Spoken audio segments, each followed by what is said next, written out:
Tale of the Sun is one of the most bizarre games ever created. Look at the character selection screen. Super ugly cavemen walk in place with two Japanese angel chicks while the weirdest music plays. It's like watching a nightmare. At first the game seems pretty neat. In a way it's kind of cool that the emptiness goes on forever, like walking infinitely on the moon. That plus the rocking soundtrack, unique art style, and surrealistic sky give it an awe-inspiring atmosphere. However, all that fades away within 10 minutes, reality kicks in and the truth is revealed. This game is pieces of asses. The graphics are fungus puke rotting around the circumference of a zebra's dick hole. Did a caveman make this game, or a bunch of typewriting monkeys? It's so empty, so bland and boring. Like, if you went beyond the outer edges of the universe to enter eternal nothingness, this is where you'd end up. Tale of the Sun.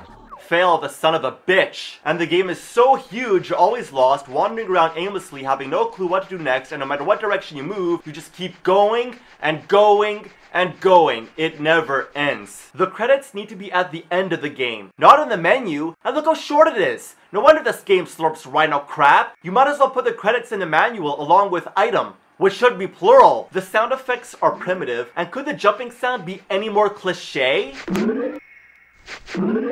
The horrendous camera only views north, so if you're moving south, you can't see ahead, and that just blows monkey farts. The perspective is illogical. Hills and mountains just collapse into themselves like jello as you move away from them. What the damn? Why is there a wall of water on this mountain? Can I go around it? What? It goes on forever. It's a nightmarish illusion. Well, it's not really a wall of water, it's just the horrible downward camera angle of the ocean, which only a certain portion is rendered at a time. What a piece of shit.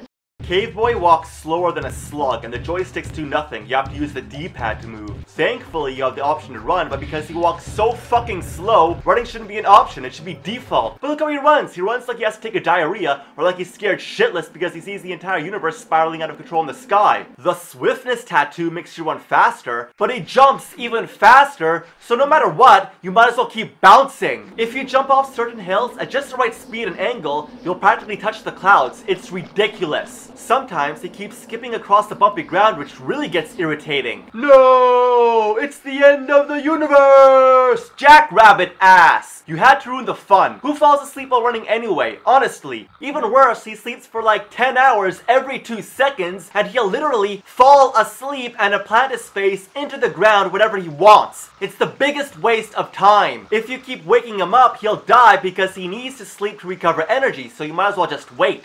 I'm just surprised he fell asleep before I do. So where's your energy bar? You don't have one, you have to guess. Maybe they're just trying to be realistic, but it's so inconvenient. Besides, I didn't know cavemen had enormous shadows, casually walked underwater, through trees, ate Japanese sugar cookies littered all over the ground, and ran straight up mountains. Damn, cavemen were badass going around slapping mammoths and mountain hippos to death. Nobody fucked with cavemen. So here's Cave Boy now, just spanking the monkey. Look how he spanks. Who does he think he is, Buzz Lightyear? Ah, you stupid, idiotic, moronic imbecile! What's the mammoth doing to me? Trying to make a man-moth? That was bad, I apologize. You have to be at just the right angle to pick items up. It's a mess, and you'll just end up mashing the buttons. Then they just float above his head like he's supposed to be holding them up with his arms. Even dumber, there's a picture of him like this in the manual. There's no excuse. Throwing them is a pain in the ass because the controls are so awful. Damn paper birds. Try throwing rocks at them. It's like trying to land a bowling ball in a hula hoop on Earth from outer space. Maybe I can get one with the tree. Where did it go? Oh, there it is. Fuck! Finally! I'm sure that's how cavemen hunted birds. They threw trees at them or just slapped them with sticks while they conveniently flew on the ground. So stupid. It's so historically inaccurate. Every time you die, a soul bird comes and takes your soul away. How many drugs were they on when they made this game? Anyway, the goal is to build a tower with enough mammoth tusks to reach the Tail of the Sun, hence the name.